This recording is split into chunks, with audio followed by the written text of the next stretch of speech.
The party had started as a casual company celebration, but it was anything but ordinary for me that evening.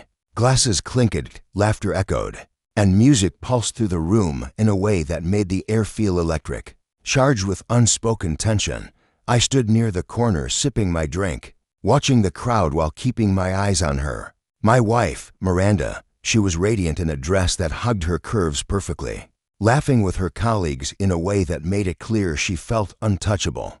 My heart sank slightly as I noticed her weaving toward her boss, a man whose influence she seemed to admire more than she ever should. Each step she took, each glance she offered him was a silent message I hadn't been meant to witness. My throat tightened, but I kept calm.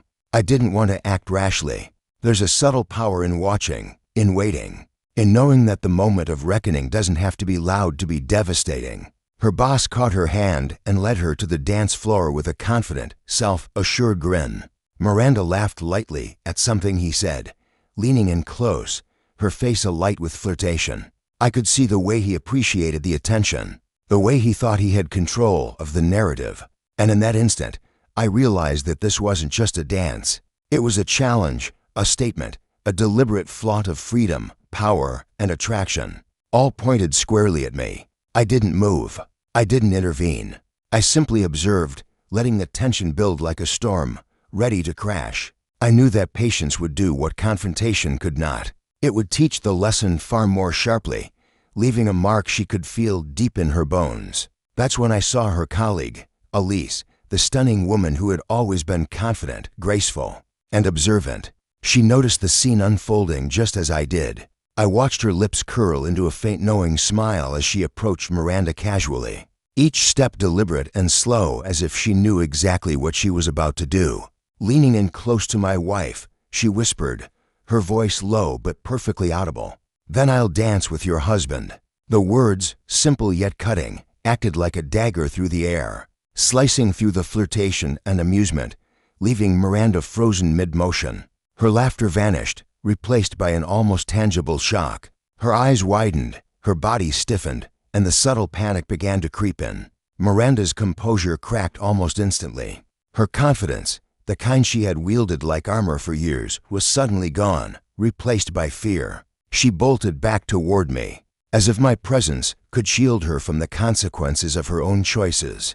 Her fingers trembled slightly as she reached for my arm, lips parting to find words that would explain or excuse herself. But the room had already done part of the work for me. Every gaze that had followed her flirtatious moves now lingered on the tension, on her vulnerability, and she felt it deeply in a way she hadn't anticipated. The subtle lesson of consequence and perception was already embedding itself in her consciousness.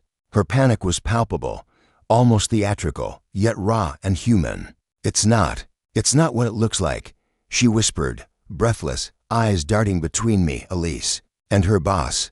I tilted my head slightly, letting the words hang in the charged silence. "Not what it looks like," I asked softly, calm, measured, letting the room's energy amplify her unease. "You were dancing, laughing, leaning in closer than necessary. It looked exactly like what it was."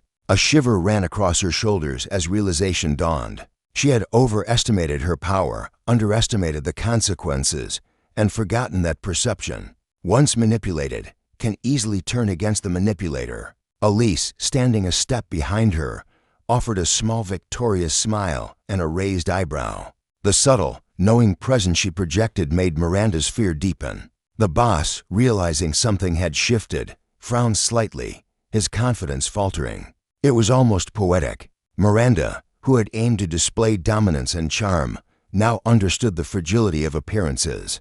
She clutched my arm lightly, seeking reassurance, trying to reclaim a sense of control she no longer had. The dance floor's hum, the surrounding laughter, and the pulsing music faded into background noise. All that remained was the sharp, immediate awareness of her miscalculation. Her boss tried to recover, attempting a polite smile, perhaps hoping to salvage dignity. But the energy had shifted irreversibly. Miranda's face, pale and flushed at once, told the story more than any words could. She had aimed for admiration, for power, for subtle revenge in her flirtation. But all she got was exposure, vulnerability, and fear. I didn't move closer immediately. I let her feel the weight of her own choices, the subtle authority of someone who remained calm and steady while chaos unfolded around them. That quiet control was far more cutting than any outburst could have been. Finally, I spoke softly, letting my voice slice through the room like a precise instrument. "Actions always have consequences," I said, eyes meeting hers. "You chose to flaunt attention. You chose to underestimate perception. You forgot that some people wait quietly, observing until the right moment." She nodded slowly, tears threatening to fall, realizing that the lesson wasn't coming from anger or confrontation, but from silent, deliberate awareness. Fear and respect can coexist, and in that moment, she understood both in a way she would never forget. We walked away from the dance floor together. Miranda, quiet, subdued, and visibly shaken. Elise lingered behind, smirking faintly, as if the universe itself had delivered her subtle vengeance. I didn't need to lecture, scold, or punish. The night had already done it for me, quietly, effectively, and memorably. The lesson about boundaries, perception, and respect had embedded itself in Miranda's mind permanently. She had learned that power and control are delicate, and arrogance can be dismantled in seconds when met with patience and strategy. By the end of the evening, Miranda's hand rested lightly in mine, but her demeanor had changed. She had come face to face with the consequences of choices made for thrill or attention, and she now understood the balance of power that had always existed between us. That night wasn't just a party. It was a revelation, quiet, unassuming, yet unmistakably unforgettable. Fear, subtle but undeniable, had taught its lesson, and she would never forget the moment she realized she had miscalculated entirely.